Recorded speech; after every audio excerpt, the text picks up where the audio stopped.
இறையேசுவில் பிரியமான சகோதர சகோதரிகளே, நமது ஆண்டவர் இயேசு கிறிஸ்துவுடைய திருப்பெயரால் உங்களுக்கும் உங்கள் குடும்பத்தில் இருக்கிற அனைவருக்கும் அன்பும் சமாதானமும் மகிழ்ச்சியும் உண்டாவதாக. அன்புமிக்கவர்களே, மார்ச் மாதம் 9ஆம் தேதி தாயாம் திரு அவை ரோம் நகரத்தினுடைய புனித பிரான்சிஸ் என்பவருடைய நினைவு நாளைத்தான் கொண்டாடுகிறது. இந்த புனிதையானவள் ரோம் நகரத்துல பணக்கார குடும்பத்துல பிறந்த ஒரு பெண். மிக இளைய வயதிலேயே துறவியாக வாழ வேண்டும் என்று இவர் விரும்புகிறார். இருந்தாலும் இவருடைய பெற்றோருடைய ஆசைக்கு இணங்கி இவர் ஒரு அரசருக்கு திருமணம் முடித்து வைக்கப்படுகிறார். அனுபவமிக்கவர்களே, அந்த குடும்ப வாழ்க்கையில இறைவனுக்கு கீழ்ப்படிந்து மற்றும் தன்னுடைய கணவனுக்கும் கீழ்ப்படிந்து நடந்து மிக உத்தமமான புனிதமான ஒரு வாழ்வை வாழ்ந்தார் என்று தான் இவருடைய வாழ்க்கையில நம்ம வாசிக்கிறோம். திருச்சபையுடைய வரலாற்றுல 14வது நூற்றாண்டுல வாழ்ந்த ஒரு அரசி மற்றும் புனிதையாக இவர் பார்க்கப்படுகிறார். அனுபவமிக்கவர்களே, திருமணத்துடைய ஆசீர்வாதமாக 2 பிள்ளைகள் இவர்களுக்கு வரமாக கிடைத்தாலும் அந்த 2 பிள்ளைகளுமே இறைவனடி சேர்ந்து விடுகிறார்கள். மிகுந்த மன உளைச்சலோடு, மிகுந்த மனவேதனையோடு, ஆனால் இறைவனுடைய சித்தம் என்று ஏற்றுக்கொண்டு வாழ்கிறார் இந்த புனித பிரான்சிஸ். தன்னுடைய கணவருடைய அனுமதியோடு சொத்துல ஒரு பகுதியை விற்று ஏழை எளியவர்களுக்கு கொடுக்கிற ஒரு பழக்கத்தையும் மற்றும் தன்னுடைய அந்த அரண்மனை பகுதியிலேயே ஒரு பகுதியை ஏழை எளியவர்களுக்கும் நோயாளிகளுக்கும் சமுதாயத்துல விளிம்பு நிலையில வாழ்ந்த மக்களுக்கும் கொடுத்து உதவிய ஒரு பெண்ணாகவும் அரசியாகவும் தான் இந்த புனித பிரான்சிஸ் பார்க்கப்படுகிறார். அன்புமிக்கவர்களே, சொத்துல பெரும் பகுதியை துறவு மடங்களை ஏற்படுத்துவதற்காகவும் தேவாலயங்களை புதுப்பிக்கிற ஒரு பணியிலும் ஏழை எளியவர்களுக்கு மருத்துவ உதவி செய்கிற ஒரு பணியிலும் ஈடுபட்டார் இந்த புனித பிரான்சிஸ். தன்னுடைய பணியை தொடர்ந்து செய்வதற்காக பெண்களுக்கான ஒரு துறவு சபையையும் இவர் ஏற்படுத்தினார் என்றும், பிற்காலத்துல இறைவனுக்கு பணி செய்து ஏழையருடைய சிரிப்பில் இறைவனுடைய திருமுக தரிசனத்தை பெற்று இறைவனடி சேர்ந்தார் இந்த புனித பிரான்சிஸ். இவருடைய பரிந்துரையால் நாமும் இந்த தவக்காலத்துல நம்மாலான பிறநல பணிகளை செய்திட இறைவன் இவருடைய பரிந்துரையால் நம்மை தூண்டுவாராக. அன்புமிக்கவர்களே, இன்றைக்கு நமக்கு கொடுக்கப்பட்டு இருக்கிற நற்செய்தி வாசகத்துல நமது ஆண்டவர் இயேசு கிறிஸ்து தன்னுடைய சொந்த ஊரான நாசரேத்திற்கு சென்று அங்கு அவரை நம்ப மறுத்த அடையாளத்தை தேடிய அவருடைய ஊர் மக்களுக்கே ஒரு இறைவாக்கினரும் சொந்த ஊர்ல ஏற்றுக்கொள்ளப்படுவதில்லை. பழைய ஏற்பாட்டுல பார்க்கிறோம், எலியாவினுடைய காலத்துல 3 ஆண்டுகள் வானம் பொய்த்து போகிறது, நாடெங்கும் மிகப்பெரிய ஒரு பஞ்சம் ஏற்படுகிறது.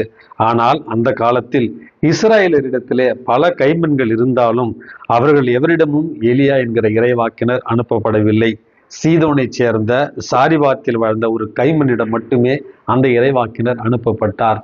அதே போல இறைவாக்கினர் எலிசாவினுடைய காலத்துல சிரியாவை சார்ந்த நாமானுக்கே நோய் நீங்கிற்று அப்படி என்று சொல்லுவதன் மூலமாக ஆன்மீக தற்பெருமையில வாழ்ந்து கொண்டிருந்த அவருடைய மக்களை பார்த்துதான் சொல்லுகிறார், இறைவாக்கினர்கள் இவர்கள் இருவருமே புறவினத்து மக்களுக்காக அனுப்பப்பட்டவர்கள். அப்படி என்றால் நாங்கள் யூதர்கள், ஆண்டவர் எங்களுக்கு மட்டுமே சொந்தம், ஆண்டவருடைய வெளிப்பாடுகள் எங்களுக்கு மட்டுமே இருக்கும், ஆண்டவர் எங்களுக்கு மட்டுமே மீட்பரை அனுப்புவார் அப்படி என்று ஆன்மீக தற்பெருமையில இருந்த அந்த ஒரு மக்களுக்காகத்தான் இறைவன் அனைவருக்கும் சொந்தமானவர்.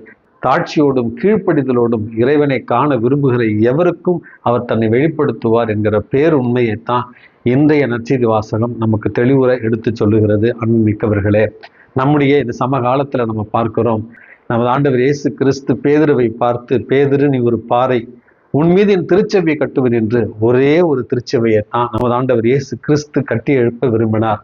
இன்றைக்கு உலகம் முழுவதும் 40,000த்திற்கும் மேற்பட்ட திருச்சபைகள் உருவாக்கப்பட்டிருக்கின்றன. இந்த திருச்சபைகள் தாயாம் திரு அவையிலிருந்து பிரிந்து செல்வதற்கான காரணம் ஆன்மீக தற்பெருமை, கீழ்ப்படிய மனமில்லாத ஒரு சுயநல போக்கு, இறைவனுடைய அதிகார படிப்பினைகளை ஏற்றுக்கொண்டு வாழ்வதற்கு கடினமாக இருக்கிற ஒரு சூழல் காரணமாகத்தான் கத்தோலிக்க திரு அவையில் இருந்தால் இயேசு கிறிஸ்துவால் உருவாக்கப்பட்ட அந்த தலைமைத்துவத்திற்கு கட்டுப்பட்டு நடக்க வேண்டும், அந்த தலைமைத்துவத்துல கீழ்ப்படிதலோடு இருக்க வேண்டும். அந்த தாய் திரு அவையில திருவருட்சாதனங்கள் வழியாக இறைவனுடைய அருளை பெற முடியும். அந்த தாய் திரு அவையில ஒரே குடும்பமாக இருக்க வேண்டும். அந்த தாய் திரு அவையில விட்டு கொடுத்து வாழ வேண்டும். அந்த தாய் திரு அவையில பிறரன்பு பணிகள் வாயிலாக இயேசுவை நம்ம மகிமைப்படுத்த வேண்டும். இதெல்லாம் தேவையில்லை. நான் தான் என்னுடைய சபைக்கு அரசன், நான் சொல்லுவதுதான் அதிகாரம், நான் சொல்லுவதுதான் படிப்பினை, நான் வாசித்து உங்களுக்கு விளக்குவது மட்டும்தான் அதிகாரப்பூர்வமான படிப்பினை என்று சுயநலத்தாலும் ஆணவத்தாலும் தற்பெருமையாலும் தாட்சி இல்லாத ஒரு நிலையாலும் கீழ்ப்படியாத ஒரு நிலையாலும் தான் இன்றைக்கு 40,000-க்கும் மேற்பட்ட திருச்சபைகளுக்கு பிரித்து எடுக்கப்பட்டிருக்கின்றன. அன்புமிக்கவர்களே, இதைத்தான் இன்றைக்கு நமது ஆண்டவர் இயேசு கிறிஸ்து அவர் உருவாக்கிய, அவர் விரும்பிய அந்த ஒரே திருச்சபையில, இந்த மந்தையில நமது ஆண்டவர் இயேசு கிறிஸ்துவனுடைய குரலை கேட்டு ஒரே மந்தையாக ஒற்றுமையில, தாட்சியில, கீழ்ப்படிதலில், பிறரன்பு பணிகளில் ஒரே திருச்சபையாக வாழ்ந்து அவர் மீண்டும் வருகிற வேளையில நீதியோடும் கீழ்ப்படிதலோடும் அவரை எதிர்கொள்ளத்தான் இறைவன் நமக்கு அழைப்பு விடுக்கிறார். ஆகவே அன்புமிக்கவர்களே, ஆன்மீக தற்பெருமையோடு வாழாமல், கீழ்ப்படிதல் இல்லாமல் வாழாமல், ஆன்மீக தாட்சியோடும் கீழ்ப்படிதலோடும் பிறரன்பு பண்போடும் இந்த தவ காலத்தை ஏறெடுப்போம். எல்லாம் வல்ல இறைவன், தந்தை, மகன், தூய ஆவி உங்களையும் உங்கள் குடும்பத்தில் இருக்கிற அனைவரையும் நிறைவாக ஆசீர்வதித்து பாதுகாத்து வழி நடத்துவாராக. ஆமேன்.